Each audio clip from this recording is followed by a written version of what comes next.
All right, ladies and gentlemen, we continue. We move on now. We turn our attention to how the cities of today can evolve into the cities of tomorrow. And for that, very shortly, we'll be joined by CGTN's Nawied Jabarkhyl and his panel. But first, let's watch this inspiring video. Enjoy.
Thank you very much, Maria. Assalamu alaikum. Hello, ladies and gentlemen. Thank you very much for being with us.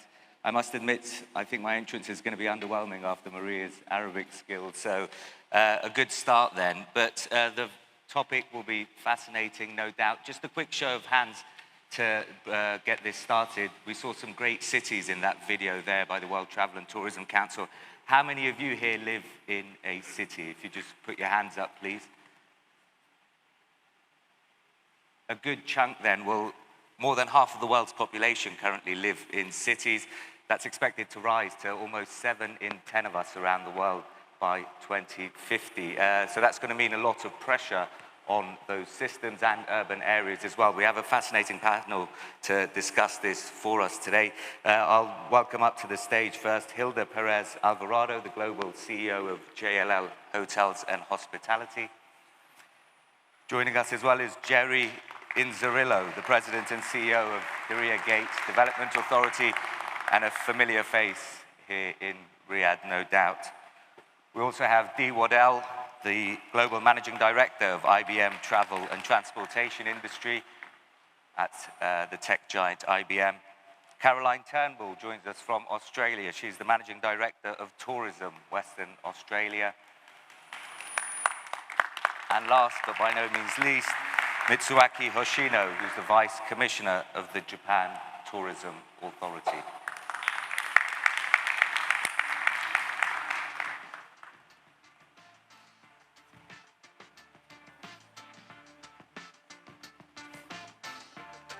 Thank you, everyone.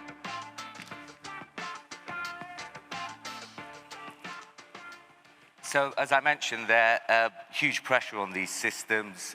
8 billion people, the world population, passed in the last few days, actually. That's set to rise to 10 billion by 2050. What it means for cities, how will they be designed in the future? What will the architecture look like? How will they be powered sustainably? The world is racing ahead towards net zero. Can we really expect 70% of the world's population to live in sustainable cities? Will there be enough jobs? Those are the sorts of questions that people will no doubt be asking. And how will people move around? Transportation, technology, all to discuss. I think the main theme that we're going to try and answer today is, if we were to reimagine a city what would that city look like and what must be prioritized? Jerry, let me start with you then. What makes a great city? Well, let me preface my comments by saying salam alaikum and a pleasant good morning. I'd like to also congratulate our wonderful colleagues, our chairman, Arnold Donald, and wonderful CEO, Julia Simpson, for this extraordinary event.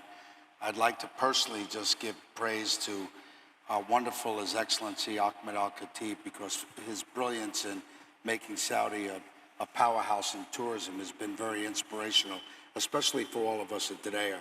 But I think the great thing of a city is its identity, is its cultural identity, as a place of gathering, a place of sense of pride, a place where people can interact and share and be joyful. And that's intrinsic in Diriyah, it's intrinsic in Saudi Arabia. The ability to be human. Do you see me? Do you hear me? Does what I say matter? So I think all the great cities of the world, the one thing they have in common is this celebratory that we may not share the same ideology, but we share the same biology. And let's celebrate all that joins us together. And this gathering today with hundreds of countries, it's just very, very inspirational to me, and to see everybody come together. So I think the greatness of city is the shared humanity. And Gilda, diversity also does appear in cities. Where do you think COVID-19 has impacted urban life and how the way we live or the way we work is changing? Absolutely. I think, listen, first of all, to echo Jerry's comments, very grateful to be here and very grateful to all of you. Coming to Saudi Arabia for me is a massive source of inspiration and hope that we can do things better in the future. I would say, to answer your question, COVID-19, what it did is it upended how we live. It changed the way we live, work, play. We had to think about, we had to be thinking about how we were carrying on with our lives and doing things. So it's brought everything into perspective. I would say the biggest thing is we need to look, I know we're talking about the future and innovating and being faster and more efficient, but I think we have to design with purpose. And nature gives us purpose. Everything in nature is designed for a reason, okay? And so when you're looking at the world's greatest cities, they have purpose. They're efficient. They allow for connectivity. They allow for us to your point, Jerry, to make sure that we're interacting. We've been talking a lot about collaboration. Collaboration without connectivity doesn't work, right? So you need a city where the citizens are interacting with each other, where you're bringing in nature, where there's a place where you can go walk, fresh air. The greatest cities in the world have amazing parks. It's not all about building vertically and making sure that the box fits and we can fit in as many people in that box as possible. So I think what the pandemic did is it put that need in evidence. And so again, I urge all of you, as we're designing these great cities of the world, as we're designing, what you're doing, Jerry, here in Saudi Arabia, what the rest of the team is doing, let's design with purpose. And when you design with purpose, you have to have a long-term view. It's not about just efficiency. Efficiency actually can be very wasteful in the long term. Mitsuaki, for those people who've been fortunate to go to Japan, some fantastic cities there, the likes of Tokyo, skyscrapers as far as the eye can see. What sort of impact does that have on the rural landscape, and how important is it in your considerations now to try and ensure there's some congruity between what happens in the urban and rural environments moving forward? Okay, thank you. First of all, the Assalamu alaikum, and then thank you for the Saudi Arabia's hospitality here. We really enjoyed staying here in Riyadh. And then, yes, true that from the tourist point of view, that this rural area is very important. But as for the inbound, foreign tourists, actually, for the first tourists who comes for the first time, they try to come to the Tokyo, Osaka, Nagoya, which called the Golden Route. They try to come to the big cities, not to the rural area. But before COVID, we had been trying to invite those tourists to rural areas, but not success.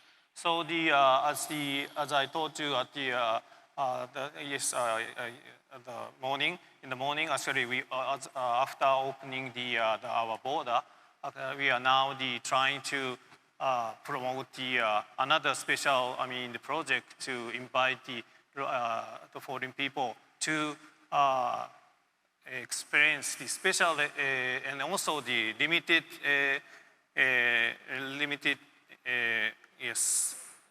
actually experience. So now that's, and also for the domestic point of view, actually as she told, I echo her statement that after the COVID, a lot of people tries to enjoy the nature and not without not in touch. Try to touch with the nature. So now in Japan, a lot of the young people would like to go to rural areas. So we are now promoted two issues. The one is vacation. It's the same as the other world. And also the two is to make the another your hometown, second hometown, to promote the city people to visit frequently to the rural area. Thank you. And I think from a travel and tourism perspective, that's something that many countries around the world are trying to do now to highlight their offerings outside of cities. Caroline, we spoke before the panel, and in London, living in London, I hear adverts for Western Australia, come and live in Western Australia, targeted at certain types of skills, like tradespeople. So you have the saying goes, build and they will come. It seems like you've built and now you need them to come.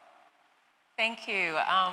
Yes, we do have that attitude about build it and they will come. I think a great example of that is to really set a clear vision for your respective destination. And I think collectively, I'm sure we can all agree that our experience here and what's been brought to life through the WTTC Global Summit 2022 here in Riyadh has been extraordinary. And to be present at the first evening and to hear from Jerry and to hear from the Ministry and the STA of the vision that exists here is absolutely extraordinary. And I came to this event with a clear vision for Western Australia, but my God, I'm going home to actually ensure that we are thinking as big as Riyadh is.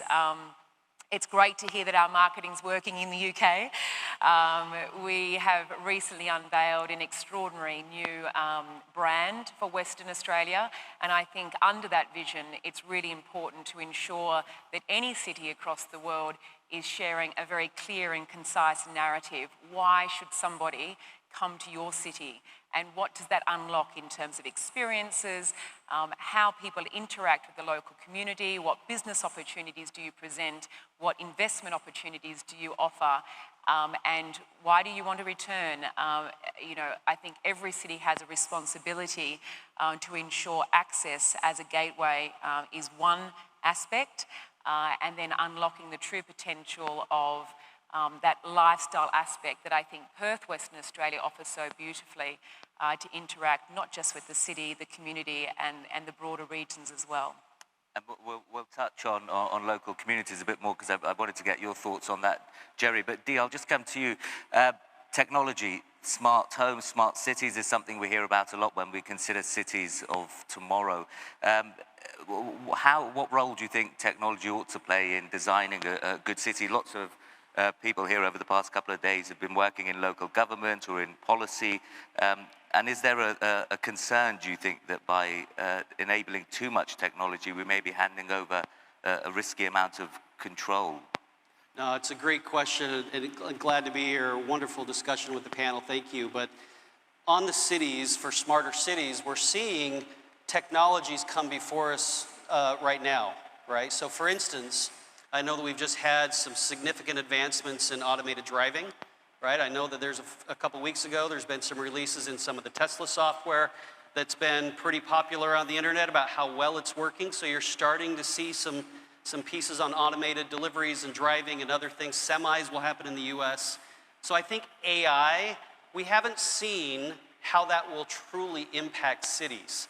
But we've also seen like the Boring Company unique ways about going under, right?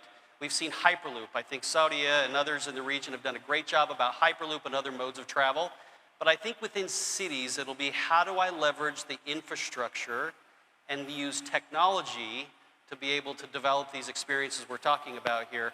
I think that's going to be the primary driver. And just in terms of some of the technologies that, I mean, we hear about sponge buildings or gardens up in the air. What sorts of technologies in particular do you think are worth looking out for? Yeah, well, I think it was a great discussion earlier by Paul and the team, but the Uber example, and I've used, right? We see Uber that have started to launch out beyond just the traditional taxi. They've gone to scooters, they've gone to, VTOLs, the electric, vertical takeoff device equipment. So you're seeing that they're taking a platform approach into expanding out like Amazon did. I do believe very firmly, having been in the travel industry and tourism industry for many, many years, there's an opportunity for travel and tourism providers to look at being a platform versus being only a travel and tourism provider. You're seeing it with Uber. We all thought it was a taxi. Now we're seeing it come, and I do believe that Uber and the Amazons perhaps, but we'll see the Ubers come before airlines, come before rental cars, hotels possibly, where you're going to see a platform of how do you bring all these things together. So I think that'll be some of the enabling technology we'll see in the future as well. Thanks, Jerry. I wanted to come to you. Saudi Arabia, lots of people around the world think about cities of the future, plenty of advertising taking place from NEOM, looking at things like the line, which are so futuristic, some people don't even believe they'll be achieved. But when it comes to the other side of that, Diriyah Gate, how important is it for urban areas to ensure that they're not just glass buildings and steel, but that they retain the cultural, traditional, historical aspect of countries like Saudi Arabia? Yes, thank you. I know we're very limited on time, so I'll try to be as brief as I can. You see, the Crown Prince has a notion. When you work closely with him, you realize that almost every single one of his decisions, almost every one, boils down to what's the quality of life for my people. And if I'm going to be in a leadership position for many years, what thinking can I put in place now that will preserve the culture, the integrity, and quality of life for me, the region, and the world, where Saudi Arabia can be a role model? And why am I stuck with what cities did poorly or what cities learned in terms of evolution? Very quickly, for Diriyah, Diriyah is the birthplace of the kingdom. It started 300 years ago. We're building a city now with 180 million mud bricks the way we did it. But underneath that, so Diriyah can be a walkable city with great gardens and great paths. But underneath that, we have a whole infrastructure with new smart city technologies of water and fiber optics. We're putting 40,000 parking spots underground. We just, in our first year of eligibility, were pre-certified for LEEDs on a platinum level. So what we're doing is we're preserving the identity, cultural richness, and authenticity of the interaction of people above with all the smart city below. This is ingenious. And this point, we're a Giga 2030 project. As you know, December 4th, we opened over $2 billion worth of assets in 2022. So those people who think that NEOM is aspirational, what the Crown Prince is saying is that we're starting our journey on the definition of quality of life now. So if we can prove that we can open assets in 2022 on a 2030 project, this bodes well for NEOM's future. And just a quick point on the idea of smart below and historical on top. In a word, you think you can retain the authenticity and the organic feature of the realness to it? Oh, not only do we think we can retain it, it's imperative. And the Crown Prince is extremely strict. First of all, you have to give praise to the custodian of the Tuli Mosque. If it wasn't for him, we wouldn't have the UNESCO World Heritage Site. But we absolutely, the first thing in the DNA of Diriyah is to preserve its identity and Saudi's rich cultural heritage. Thank you. We're pressed for time, so if I could have about 90 seconds, Gilda, just to ask you about transport. Obviously, that's a crucial part of cities as well. What will they look like in the future? Mobility, how important is that? Will people prefer to walk, do you think, or do they want to get around drones in the sky? Transportation, just basic infrastructure, that's critical. You know, that's what's going to make or break a city. And I would say when we're designing cities of the future, the first people you have to solve for are the inhabitants of the city. Okay, you take care of them, they will take care of the city, it will attract more people, okay? The reason why transportation is very important, of course, one, we talked about connectivity, ease of going from one place to the next, but it's also part of, you know, safety, public safety, okay? So we need to be very smart as to how we're thinking about this. I love what the European Union, some cities in the European Union are doing by providing free transportation, making it more efficient, becoming more environmentally conscious, but it's all, again, going back to what I said at the beginning, designing with purpose, okay? So the basic infrastructure will make or break a city, but again, define that transportation system for the inhabitants first, and then for the people who are gonna come visit. Great, I'm gonna put you guys on the spot in the last 90 seconds or so. If we have, Dee, what's your favorite city in the world? If you can't name your own home city, what would you say is your favorite? Well, I As have to brief as admit, possible. it's been wonderful to be here in Riyadh and here, but one of the favorites is Singapore. Singapore. Caroline? Well, I lived in Singapore for 15 years, so I'm very, I guess, passionate about, you know, Asia and the surrounds. But there's no denying that London is one of the most international cities in the world, and it's great to have those direct flights between Perth and London, opening up the rest of the world. Thank you. Mitsuaki? Actually, I grew up in Hong Kong, so the Hong Kong now, in that day was the ideal place for me. Thank you. Gilda? I don't have a favorite city. I love all my cities. I like how they make me feel. So, but you and I talked about London. I'm gonna give London my vote right now. And finally, Jerry. Everybody knows my answer. There's only one Diriyah. Great. But you see there, Southeast Asia, we've got Southeast Asia, we've got Hong Kong, 2 for Europe and 1 here in the Middle East, which shows that cities really, truly are global. Thank you so much as well for your attention and being with us for this panel. I'll now pass over back to Maria. Thank you so much.